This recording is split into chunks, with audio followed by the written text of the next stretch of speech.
Who am I? Richard Kazimer, media veteran. Why I got in radio is because I'm good with a knife. Contributor in Perth, Australia. Our friend Richard Kazimer in the United States. How are you guys enjoying the 19th century? Is that working out for you? How can you say, I'm not making fun of you as a race, I'm making fun of you as black performers? I think as a country, Americans are as patriotic as the most rabid UK football hooligan. Who am I? Richard S. Kazimer. Good morning, Richard. Good morning, sir. I am sun-ripened, hand-picked, and liberally seasoned for your listening pleasure. Oh, sounds like a plan to me. Actually, we were going to talk about infrastructure this morning, and just before we go any further, when we're talking about infrastructure, I want to stress here that we are not talking about your last X-rays, because I do believe that they produced results that the medical profession is yet to clearly define. It's like connect the dots. Got to be better than snakes and ladders, mate. This is true.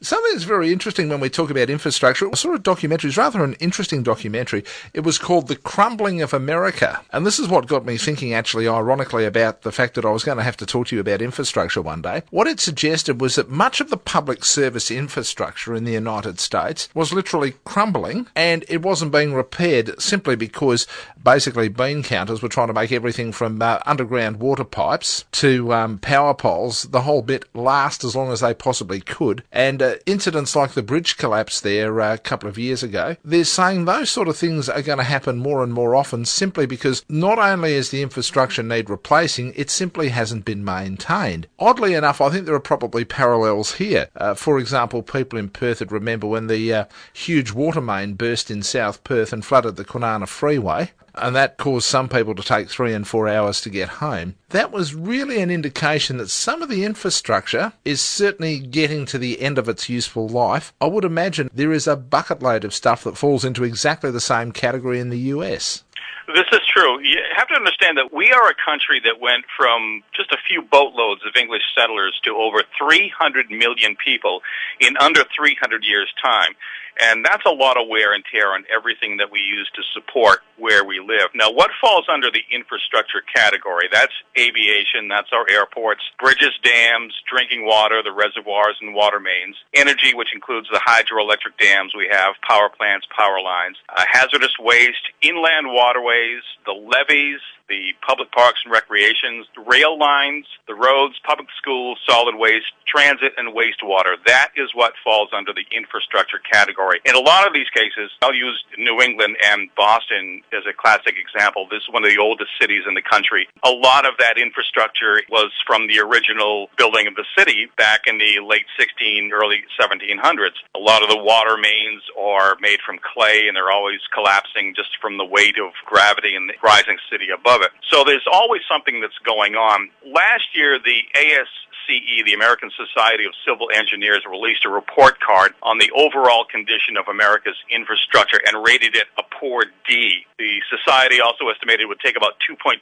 trillion over 5 years to improve the overall condition to just get it up to a B grade level. And in 1 year's time, that estimate has now gone to over $3 trillion, but no improvement on the grade. It's still going to be a B, if that. And also there's no plan on how to implement it. And as you were saying about some of the reasons, it's because of the high cost of materials, labor, budget cuts. States and the municipalities do what's called a patch and pray system of infrastructure repair. So rather than implementing an ongoing improvement schedule, they instead will patch something and pray that it holds up. And as you mentioned, it doesn't always happen, like the deadly bridge collapse in Minneapolis in 2007, and also the New Orleans levee breaks from Hurricane Katrina in 2005. The majority of the damage and death and destruction was caused by those levees breaking from Lake Pontchartrain and not from the hurricane itself, which only lasted less than 12 to 15 hours. How it breaks down, too, is the local municipalities, they're responsible for the work on their own roads and bridges and water mains in that town or city. The state highways and the bridges that cross over the state highways, those are maintained by the state, but large projects are outsourced to construction companies simply because the states can't afford to have all that specialized equipment to take take care of that. So a lot of that, if you're building any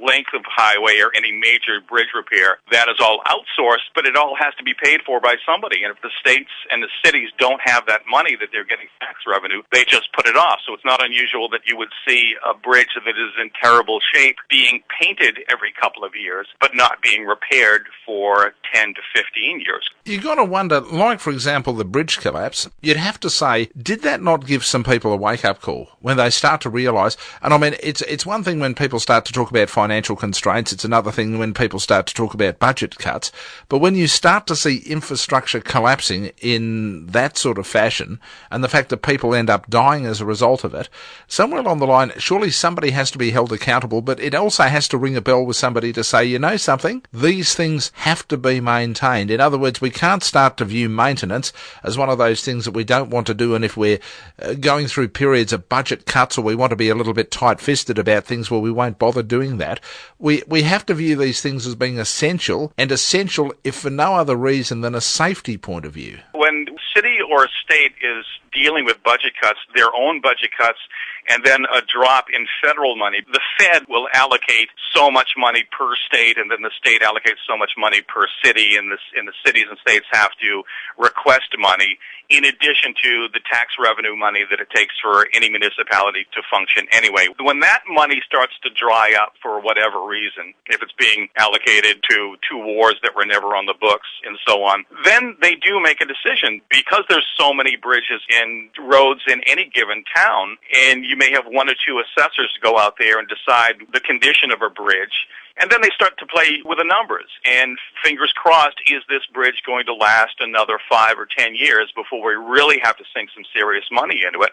And you never know. Crack can widen from 1 inch to 1 foot to total failure in a winter season, especially here in New England. Hindsight is always 20/20, but when people have died as a result of your negligence, that's little consolation. Why the country is in such disrepair, and I know that some of your listeners are going to roll their eyes and say, there he goes again, but the plain and simple truth is it's politics. Politics and our top-heavy bureaucratic democracy that can't seem to ever get out of its own way to get anything done. In federal projects, the House and Senate must approve an infrastructure project money. If one party doesn't want the current administration to succeed, as we're seeing with the Republicans filibustering President Obama's budget, then nothing gets passed. And the same thing happens on a state level. And even if it means doing needed repairs or growth or public safety and creating millions of jobs, if the opposition doesn't want to do it, it's not going to get done. And that's the way our bureaucracy and our democracy works, that it has to be a majority vote. And if it doesn't have the vote, then that money gets tied up or doesn't get allocated, and then things don't get repaired. Years ago, the United States had what was called the WPA, the Works Projects Administration, which was started in 1935, I believe, by President Roosevelt. This program trained and put millions of people to work building our infrastructure, and that was from 1935 to 1943 when it ended.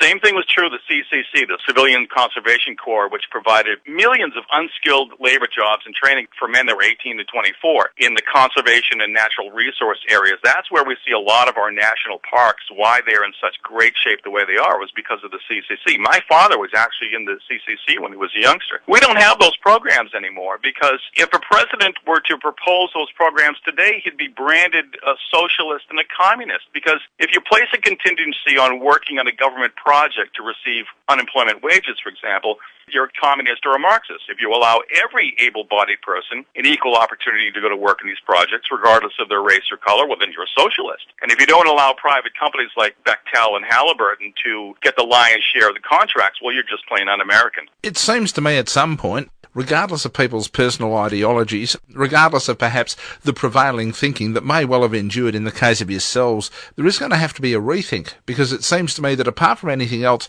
the whole financial argument has probably caused the situation where much infrastructure has started to reach the end of its life, where it's either going to have to be seriously repaired or in many cases replaced. And if that doesn't happen, then you're going to see many more situations like occurred in Minneapolis. And let's be honest, bean counters in companies do not not like the idea of maintenance because they just see it as a straightforward expense. They don't seem to have this way of amortising the cost, which includes maintenance, into a project. I mean, if you envisage something's going to last for 30 years and you do it as a huge project, I always imagined that you would amortise the costs into that project and then you work the costs out over that 30 years so you can ensure that the necessary maintenance and all those sort of things are done. But people over successive governments have started to use those sort of opportunities as things you can cut back on and things that are counterproductive. Yet we are starting to see things crumble and there is going to be problems in the future. And it's one of those things where I suppose for a certain period of time, Richard, we can continue with this ostrich mentality, but eventually somebody's actually going to have to stick their head above the sand and realise exactly what's going on, but more specifically realise that if they don't do something about it, what's going to happen is you're going to have whole slabs of infrastructure failing with the potential loss of life and also the other inconveniences and indeed financial costs that go with that. Absolutely. You're absolutely correct. And there's a lot of people that would like to see the reinstitution of a WPA program or the CCC and getting people back to work. It's all politics now. Our mindset has become very complacent where nobody tells us what to do, even though it's for the good of the country. There's not that shoulder to the wheel, nose to the grindstone mentality for the good of the country anymore because we have everything that we need. If we don't have a job, well, there's unemployment. If there's nothing for me to do, then therefore I don't have to do anything instead of everybody pitching in together. We have a kind of a checks and balance here as far as our politicians are concerned, and that's called the ballot box. If a group of politicians aren't on the side of their constituents, meaning creating jobs and repairing the infrastructure, then they get voted out. Does that necessarily mean that the person gets voted in is going to accomplish repairing the infrastructure and putting people to work? Of course not. But that's the only check and balance that we have here. President Obama sunk $800 billion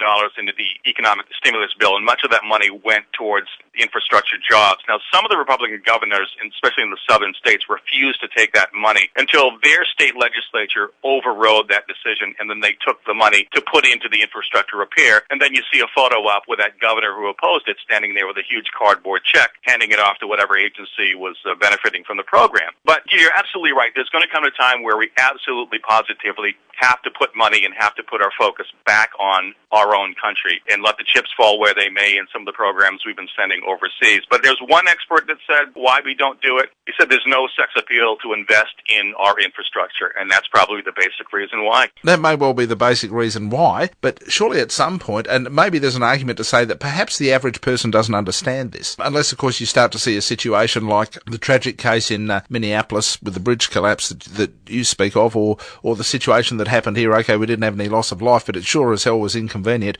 and it cost a fair amount of money when that water main burst. Until people see things like that right in front of them, Richard, it strikes me that very few people understand the implications of what's going on. I mean, I have no doubt that there probably has been evidence for quite a while, say for example that bridge in Minneapolis was liable to fail, but it does strike me that until it actually did, many people just don't get the argument when they say, you know, you're going to have to spend some money maintaining this stuff, or you're going to have to spend some money replacing this stuff. It seems to me that there is an argument to say that perhaps some people, including those people who are responsible for administering it, sometimes they just don't get it. And there's always a paper trail. They were well aware of the structural integrity problems. It should have been repaired. It never was. This wasn't a huge surprise when you follow the paper trail. It came as a surprise to the public that wasn't aware of it. But as far as the administrations that were handling this, they just crossed their fingers and pray that it's not going to happen either on their watch or in their lifetime. But it does. What's the answer? Accountability. Now, when you talk about accountability, in the case of Minneapolis, you kind of imagine, and the image that we always get, of course, of the United States is that you are a very litigious society. And as we become more litigious, many people refer to it as being more like America. I kind of imagine, apart from anything else, the legal, and I guess by extension the political ramifications of that bridge collapse, they must have been felt far and wide. What have been the ramifications, and have they had any effect such as the thinking? There had been some payoffs. It goes back to generally the subcontracted private contractor who did it. So generally you can't sue the state government or you can't sue the federal government. So when a state government hires a contractor, there is a liability factor. We've actually seen it here in Massachusetts, in Boston, with the big dig that was finally completed. It was one of the largest infrastructure projects in the United States, and it created more of a thoroughfare through Boston, and it tunneled as well. It was over budget. It took too long to build.